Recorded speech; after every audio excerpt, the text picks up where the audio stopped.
Hello there. How are you all doing over in South Africa? This is Simon Lewis calling from Carlow Town in Ireland, and I want to wish you all a very happy St. Patrick's Eve or a happy Erev St. Patrick's Day, whatever you want to call it.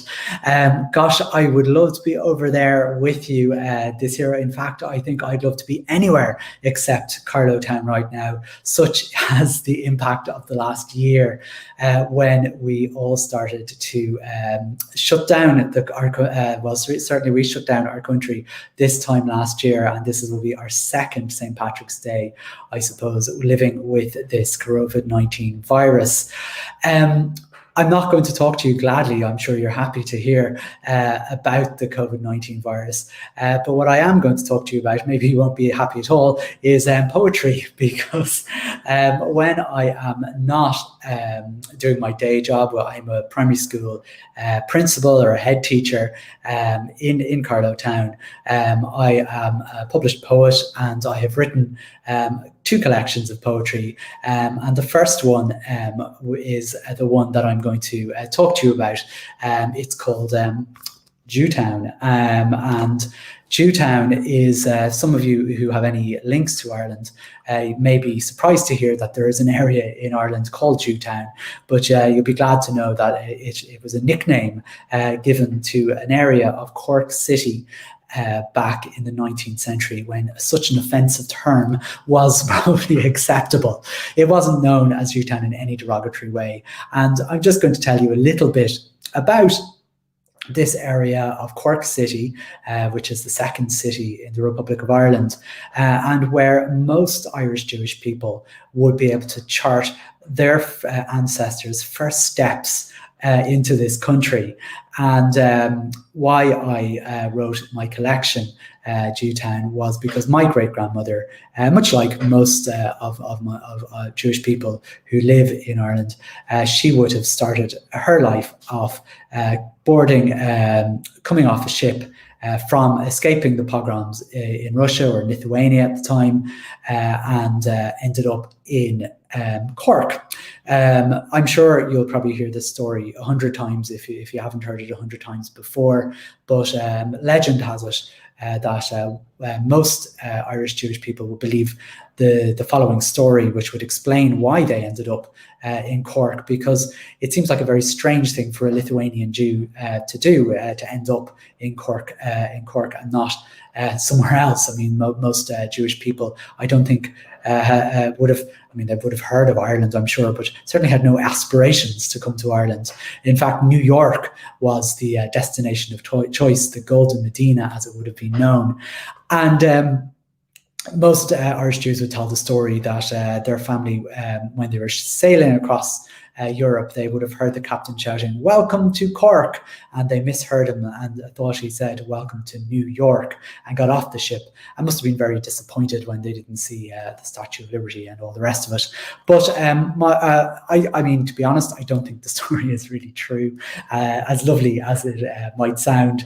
But all of my ancestors and their Lithuanians, colleagues, all who came from more or less the same area of Lithuania, around Akhmijan or Kovno, modern-day Kaunas, ended up staying in Cork and moving on over the years to other places. In fact, some of them who may have come to Ireland actually ended up in South Africa, and maybe some of your relatives. So we'll find that out in a couple of minutes. I thought what I might do is just start off with a poem from my collection, Jewtown.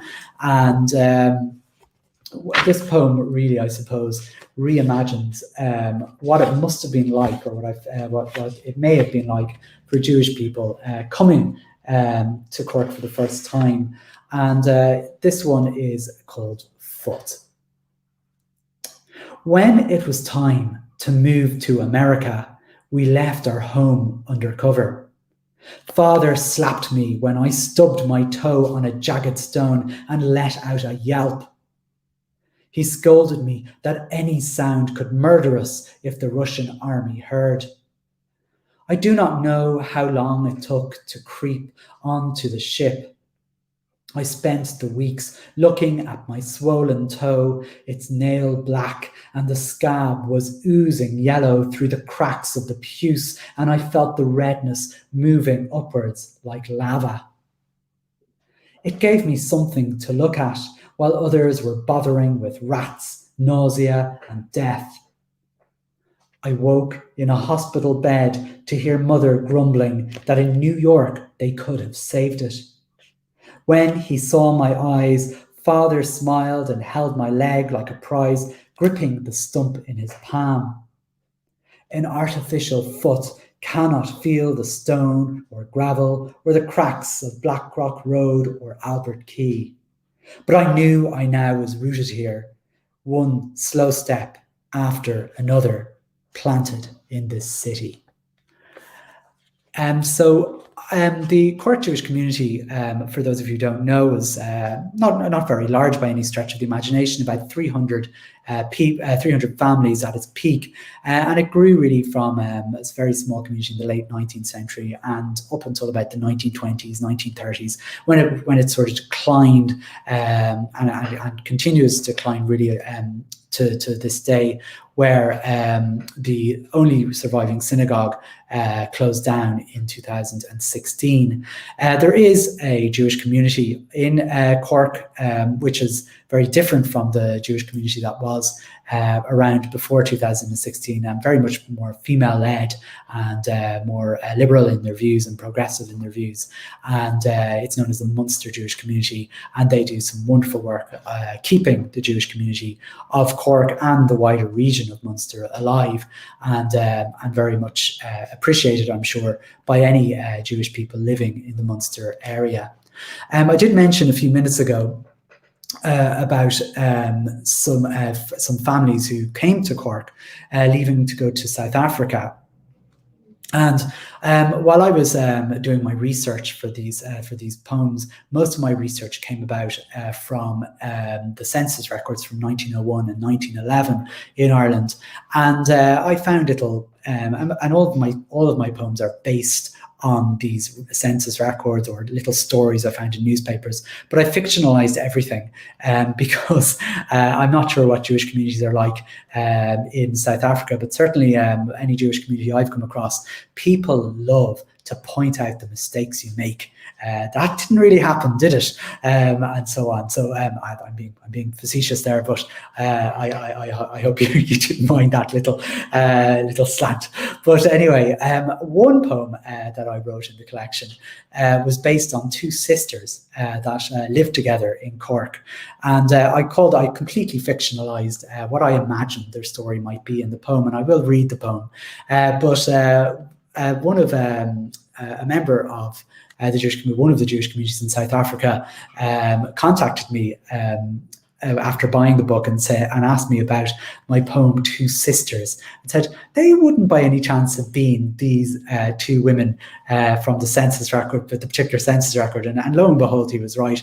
The story is completely made up. I'm sure he would have been glad to know. It's how these two sisters got about and were to survive, really. I mean, because most Jewish people that would have escaped from the Russian pogroms would have been very poor, I suppose, because they would have just run. They would have left very quickly. They didn't have the English language much of the time, and really had to get by in any way they could. So this poem is called Two Sisters. Sarah sits behind the counter as usual, sold out of spuds. Knows if she sells them cheaper, they'll also buy their bread, milk, butter. And she knows the men come in to stare at her bare neck when she turns to get their ale. So she's learned to say a weight of tatties in her Russian accent, and they laugh, flash a guilty glance, and tell her to keep the change. Her sister sits beside the fire, stitching pieces of satin together to make dresses for the wives of men that Sarah sends to her. So I don't know if that sparks any memories or any in anyone in your community, but that was based on a census record of two women who lived together. They were sisters who actually ended up migrating to South Africa eventually, and I believe all their families are still based in South Africa. But the story of the poem is completely untrue.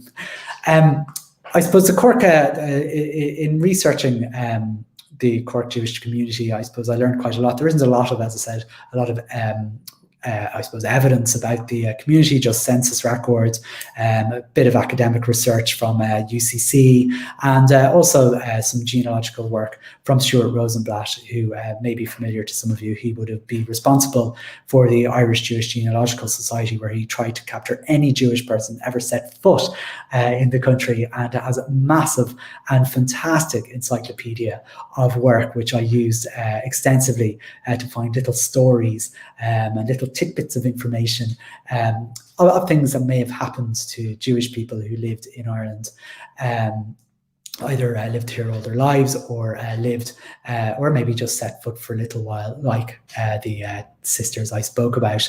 Our Cork City has had its fair share of Jewish celebrities, let's say, for want of a better word, the most famous of which was Gerald Goldberg. And Gerald Goldberg was Ireland's first ever Jewish Lord Mayor in modern times. And Gerald Goldberg has a bridge named after him in Cork. It's called the Trinity Bridge. When he opened it, basically, I suppose it's not named after him. He opened it while he was the mayor of Cork. And Cork people, being Cork people, don't call it the Trinity Bridge. And because it was opened by a Jewish man, it is colloquially called the Passover. So I thought that was quite nice. And I'm going to read a poem based on that bridge. Or which didn't exist when this poem takes place, and it's called A River Walk. We took to walking along the River Lee, strolling the banks, crossing the bridges. Parnell, Parliament, Southgate, Clerks meant nothing to three teenage boys from Achnajan. We'd stop at Wandersford Quay, grab a glance at the girls in the orphanage. They never looked, but we lingered, soaking up their drippy white skin. In this city, we are the poorest, except for here. But we could see their beauty in the dust and rags until the nuns spied us and we ran, gushed up Proby's Quay, flowed past all the junctions until we reached the train station. After, we tossed pebbles in the South Channel and say the walk was worth the throbbing. The Jewish community, as I said, they developed over time, and many moved away to places like New York. Eventually, a lot went to America. Some went to Israel in the 1940s, like many Jewish people across the world. And as I said, many went to South Africa. Many went to the UK as well, obviously in many ways for bigger Jewish communities and so on. From Cork, the Jewish community, there were Jewish communities in Dublin, Belfast, a small one in Limerick for a while, and even Waterford, which is another city in the southeast of Ireland, but all very, very small. And currently there are about just over 3,000 Jews living in Ireland right now, but the community itself is very small, with just over 1,000 Jewish people. The Cork Jewish community did end up closing, as it was the Orthodox Jewish community, in 2016 when the synagogue finally shut its doors. And the last poem in my collection is about the last Sabbath at the synagogue, which is South Terrace Synagogue, which is no longer, which is now closed and is used for a different purpose. I went to that last service in 2016, just before this book was published, and this poem came from it. And I will end my presentation to you with this poem. Shipped in from Dublin, the men gathered like beetles around the orange glow of the gas heaters, grumbling as the Sabbath candles were lit. Above them, the women looked down from the crumbling balcony at their rooms, the walls twinkling with dew, the rot chewing their panels, and the blue velvet table covers airbrushed by damp. The men shifted in the pews as their knees stiffened, and they mumbled along to the cantor's funereal chants. At the front of the shoal was Freddie, his silver crutch rooted to the carpet, bearing the weight of his body, of the synagogue, of the 120 years of peddlers, grocers, directors. His face, red with the strain, gave in by the first Kaddish, drooping back into the pew, knowing he was part of the furniture, ready to be moved on. Thank you so much, everybody, for listening to this little take on the Cork Jewish community and the start of the Jewish community in Ireland. I hope you have a lovely St. Patrick's Day tomorrow. It'll be very different, I'm sure, to all the previous ones, but very, very happy to be asked to be part of your celebrations. And I wish you a lovely day, and thank you so much for listening. All the very, very best. Bye-bye.